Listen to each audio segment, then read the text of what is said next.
जिंदगी भर बीमार ना होने का राज अगर आप लोग जानना चाहते हैं तो इस वीडियो को एंड तक ज़रूर देखिएगा। इसके दरमियान में या एंड में आपको वो गुर बताने जा रहा हूं जिससे आप ज़िंदगी भर बीमार नहीं रहेंगे। एक कदीम मस्जिद देखने को मिली और उसके साथ ही चाय की कैंटीन, जिसके बाहर बेंच पर कई अरबी बैठे चाय पी रहे थे।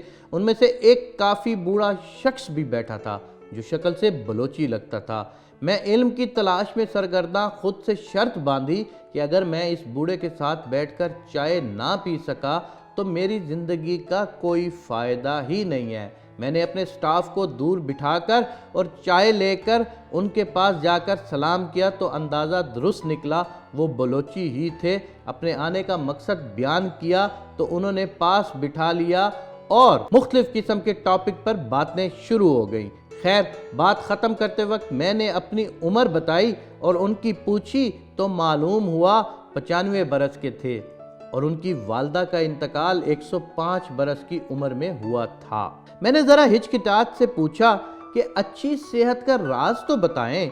कहने लगे, बस बीमार ना पड़ो। मैंने कहा, ये तो हमारे बस की बात ही नहीं सर। हंसते हुए कहने लगे, बस ही की तो बात है ये। मैंने कहा, आप बताएं, मैं ज़रूर अमल करूँगा। मेरे करीब आकर आहिस्ता से कहने लगे, मुंह में कभी कोई चीज़ बिस्मिल्लाह के बगैर मत डालना, चाहे पानी का कतरा हो या चने का दाना हो। मैं खामोश सा हो गया। फिर कहने लगे, अल्लाह ने कोई चीज़ बेमकसद और बिला वजह नहीं बनाई। हर चीज़ में एक हिकमत है और उसमें फ़ायदा और नुकसान दोनों पोशीदा है।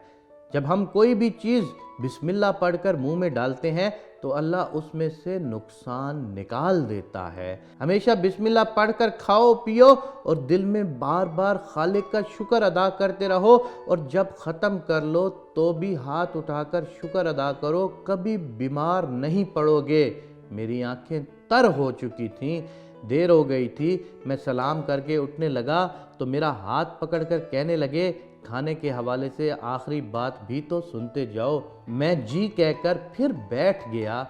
कहने लगे, अगर किसी के साथ बैठकर खा रहे हो तो कभी भूल के भी पहल ना किया करो, चाहे कितनी ही तुम्हें भूख क्यों ना लगी हो। पहले सामने वाले की प्लेट में डालो और वो जब तक लुकमा अपने मुंह में ना रख ले तुम ना शुरू किया करो।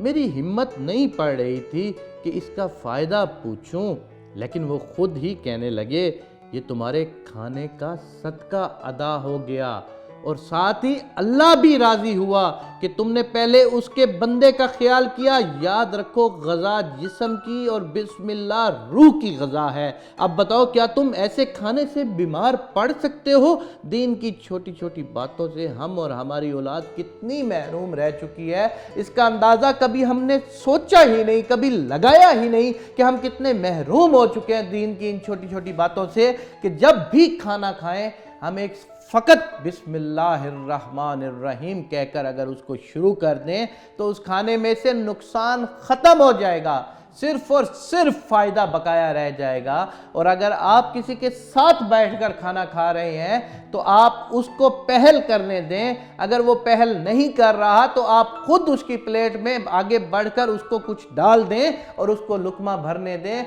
ये आपके खाने का सदका अदा हो जाता है। सुबहान अल्लाह, तेरी कुदरत, कैसी खूबसूरत खूबसूरत से सिस्टम की बातें आपने हमें बताई। मैं अपने तमाम दोस्तों को, तमाम देखने वालों को ये गुजारिश ज़रूर करता हूँ कि पूरी जिंदगी बीमार ना होने का ये नुस्खा आप अपने दोस्तों तक जरूर पहुंचाएं और उन दोस्तों को कहें कि वो इसको आगे जरूर शेयर करें। अगर आपको हमारी वीडियोस अच्छी लगती हैं तो जरूर हमें कमेंट में बता दिया करें। हम लोग आपके लिए बहुत मेहनत करके बहुत खूबसूरत खूबसूरत सा डाटा ढूंढ के लाते हैं। खुदावंद करीम आप सब लोगों का हामी और नासिर हो।